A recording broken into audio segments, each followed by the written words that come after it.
Alright, Assalamualaikum warahmatullahi wabarakatuh. Selamat kembali ke channel Photo Story. So, kepada siapa yang baru first time datang channel ni selalunya bercakap tentang fotografi ataupun videografi in general. So, selalunya aku akan share ataupun bercakap tentang fotografi lah, apa-apa ataupun skill atau teknik dalam fotografi.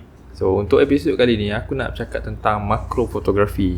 Salah satu pada genre dalam fotografi lah, iaitu kaedah ataupun teknik dalam fotografi di mana kita boleh mengambil gambar objek yang kecil, yang mana objek tu kecil pada pandangan kasar, tapi apabila menggunakan teknik makro fotografi ini, gambar atau subjek tu menjadi lebih besar. So dalam makro fotografi ini, selain daripada kamera dengan lens, selalunya kita akan ada menggunakan additional equipment lah, tambahan alat dari segi flash.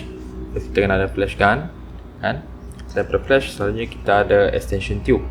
Penggunaan extension tube ni dikira manual lah untuk siapa yang tidak mempunyai bajet untuk beli macro lens. So sebenarnya dalam macro fotografi ni dia ada lens spesifik dia untuk kegunaan makro, di mana magnification ratio dekat macro lens adalah lebih tinggi lah berbanding cara yang macam low budget ni dengan menggunakan extension tube. Jadi extension tube ni kalau dibeli di kedai, selalunya dia datang set of 3 rings lah, dari 3 ring. So kita boleh pakai nak 13mm ataupun 21mm, ataupun yang paling panjang ni 31mm. Tapi nak gabung semua ketiga-tiga pun boleh. Cumanya bergantung kepada situasi lah. Maksudnya semakin banyak extension tube yang kita pakai, sebenarnya semakin banyak cahaya yang kita perlukan untuk dapat subjek tu clear lah, jelas nampak. So sebabkan itu juga kita pakai external flash ni. So extension tube ni dia simple saja, dia hanya hollow. Dia hanya ring yang tak ada apa-apa pun, dia tak ada kaca, tak ada lens, tak ada apa semua dalam ni. Dia hanya hollow macam tube, sebab tu dia panggil extension tube. Tapi yang aku punya version ni dia panggil kita kira auto punya extension tube lah, sebab dia ada connector kat atas ni, ada pin-pin elektronik ni yang menghubungkan di antara body kamera dengan lens, supaya data daripada lens tu dapat sampai ke kamera lah. Data seperti aperture lah yang paling penting terhadap kamera, supaya kamera dapat baca. Jadi ada satu lagi extension tube yang mode manual, dia tak ada lah connector elektronik ni. So aperture tu kalau tak silap aku, orang yang guna manual selalunya jadi F tu dia akan jadi kosong lah. Jadi setiap kali gambar kita ambil tu, kita kena ingat lah berapa setting aperture kita kalau siapa yang guna extension tube yang manual. Jadi dalam makro fotografi ni, subjek yang kita ambil gambar contohnya serangga ataupun tumbuh-tumbuhan. Jadi kalau boleh kita nak supaya subjek kita tu ataupun apa yang kita ambil gambar tu jelas dari segi detail lah. Sebab dalam makro fotografi ni kita mementingkan detail ataupun ciri-ciri spesifik yang ada pada subjek kita tu. Jadi untuk kamera aku ni adalah kamera crop sensor.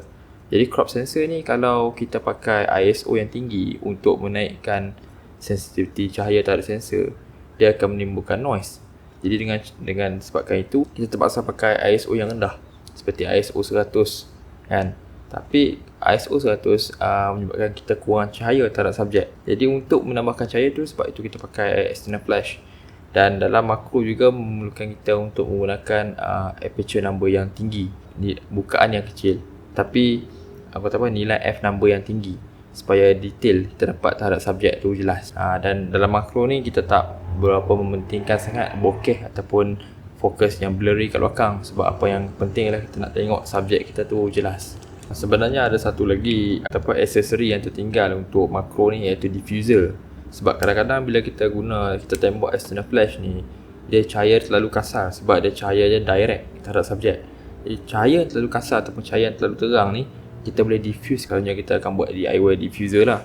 Cumanya aku tak tunjuk contoh DIY diffuser tu, sebab yang aku punya lama tu aku dah buang untuk buat yang baru. DIY diffuser ni kita guna untuk tapis lagi cahaya, supaya cahaya tu nampak lembut dan subjek tak rasa terlalu panas. So kalau setiap kali subjek nampak panas, dia selalunya nak lari lah. So bila subjek lari, kita nak kena cari angle lain pula. Itu mengambil masa lah, dan kurang efektif ataupun kurang productivity lah. Kita sebagai fotografer banyak-banyak bergerak untuk cari angle. Jadi macam yang aku dah cakap tadi, aku menggunakan extension tube. Sebuah extension tube ni dia kira alternatif lah terhadap lens makro. Jadi alternatif yang kita boleh guna lah untuk menangkap gambar makro ni. So kalau siapa-siapa mampu untuk beli lens makro, itu lagi baik lah. Kerana dari segi berat tu kurang sebab kita hanya tampung berat lens saja berbanding ada extension tube ni. Jadi lens apa yang sesuai untuk makro? So basically semua lens boleh pakai untuk tujuan makro. Cumanya untuk cara aku lebih prefer dengan 50mm. Sebab dia satu single focal length dan aku tak perlu nak zoom dekat atau jauh.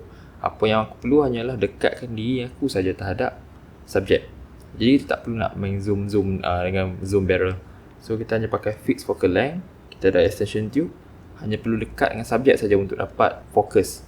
Bila dapat fokus, semua dah framing dah elok, kita terus petik shutter untuk ambil gambar lah. Satu lagi sebab kenapa aku tak suka guna zoom lens untuk makro ialah apabila aku pakai ke semua tiga-tiga extension tube ni yang dah jadi panjang macam ni, jadi kita pakai zoom lens, dia akan jadi lagi panjang.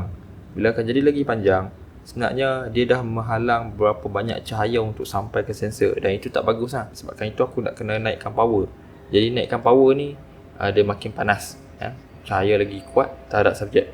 Dan dia nampak tak menarik guna zoom lens ni. Sebab kau nak kena tahu orang kata apa, jarak antara subjek dengan pan lens ni. Jadi aku dah start belajar makrofotografi dah lama, dan makrofotografi ni juga sebenarnya antara sebab kenapa aku start belajar kamera dan start ambil gambar lah. Aku start makrofotografi ni sekitar tahun 2013 ataupun 2014, kira lepas SPM, sebelum masuk diploma macam tu. Waktu tu kira kerja part time kat restoran dulu, kumpul-kumpul duit. Masa tu aku beli extension tube dan aku beli 50mm yang first aku, iaitu yang Canon punya lah.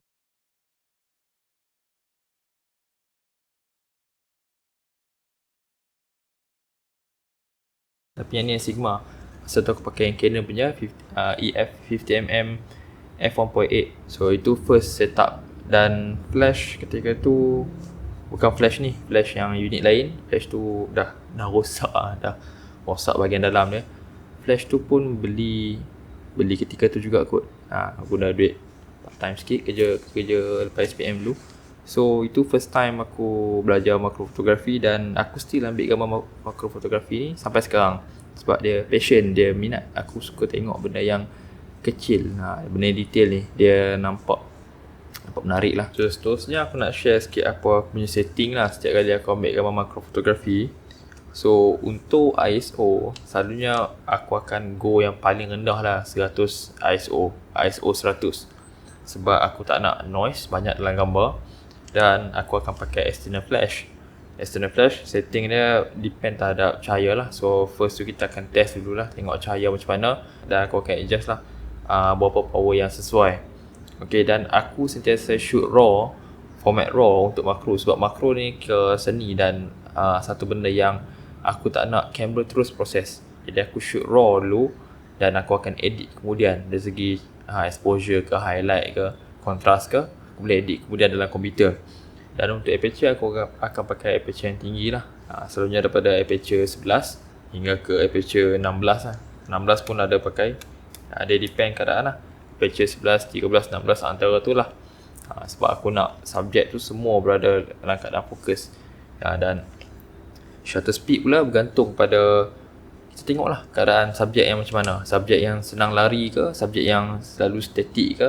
Jadi kita pilih subjek yang rendah. Sebab rendah shutter, cahaya masuk banyak.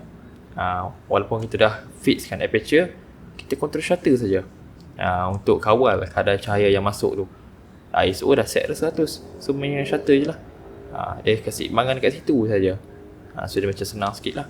So jadi siapa-siapa yang selama ni pernah tengok gambar-gambar yang aku post di Facebook ataupun di Instagram, jadi aku banyak gambar kepada ke arah makro lah. Sebab makro genre ni adalah genre yang pertama lah yang aku masuk dalam fotografi ni.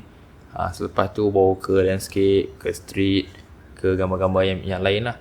Tapi makro ni penarik pertama aku, sebab aku suka tengok serangga-serangga kan, benda-benda yang kecil ni dia nampak besar, nampak menarik bila besar. So itu aku dah share dah pasal makrofotografi, dan makrofotografi adalah sebagai kita kata pemangkin kepada macam mana aku minat bidang fotografi ni.